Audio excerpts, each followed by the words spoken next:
নমস্কার বন্ধুরা, দীপাস কিচেনে আপনাদের সবাইকে স্বাগত। আমি আজকে বুজুগুড়ি ট্যাংরা নিয়ে নিয়েছি। দেখুন ট্যাংরাগুলো, এটা কিন্তু ভীষণ পাতলা, মিষ্টি খেতে হয়।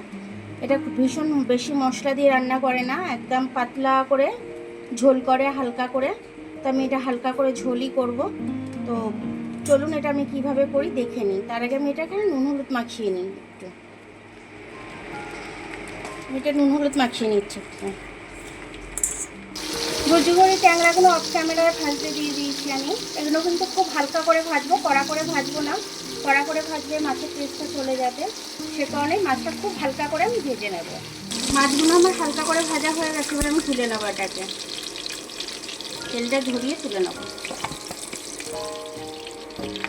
খুবই হালকা করে ভেজে নিয়েছি আমি মাছটা, খুবই হালকা করে ভেজে নিয়েছি। বুজুগুড়ি ট্যাংরাটা আমি আলু দিয়ে পাতলা করে ঝোল করবো। একটু নুন দিয়ে দিলাম, তারপরে একটু হলুদ দিয়ে দিলাম কালারের জন্য, আলুটা ভাজা হবে। আর লঙ্কাটা একটু বেটে নেবো। এটার মধ্যে রসুন পেঁয়াজ কিছুই দেবো না আমি, তাহলে মাছের গন্ধটা সেন্টটা উড়ে যাবে। আমি এটা পেস্ট বানিয়ে নেবো। আদা আর লঙ্কাটা বেটে রেখেছিলাম, দিয়ে দিলাম। অল্প করে একটু জিরে দিয়ে দেবো, বেশি মশলা দেবো না আমি। কাশ্মীরি লাল লঙ্কা দিয়ে দিচ্ছি, দেখতে সুন্দর লাগবে বলে। একটু হলুদ দিয়ে দেবো।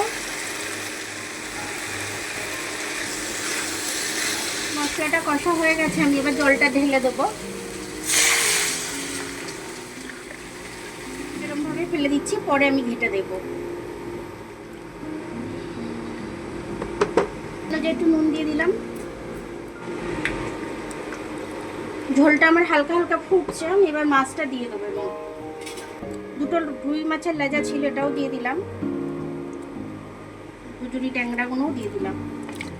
মাছটা দিয়ে আমি একটু নেড়ে দেবো।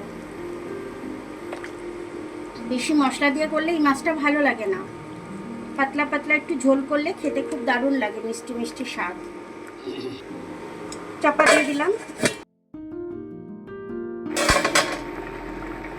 এটা আমার হয়ে গেছে আলুটা, হ্যাঁ আলু সেদ্ধ হয়ে গেছে। টমেটোগুলো ঘেটে দিচ্ছি আমি।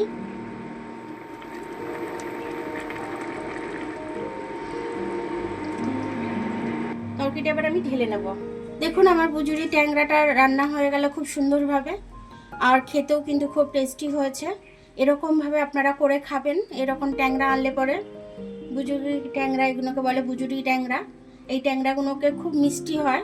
এই ট্যাংরাটা আপনারা অবশ্যই রান্না করে খেয়ে আমায় কমেন্টস করে জানাবেন যে আপনাদের কেমন লাগলো। আমার ভিডিওটা দেখার জন্য অনেক অনেক ধন্যবাদ। আমার ভিডিওটা যদি আপনাদের পছন্দ হয়, লাইক সাবস্ক্রাইব বেল আইকনটা একটু টিপে দেবেন। আর যদি ফেসবুক থেকে দেখেন, লাইক আর ফলোটা একটু করে দেবেন। আবার কাল দেখা হবে, ততক্ষণ আপনারা ভালো থাকবেন। আমি আসছি।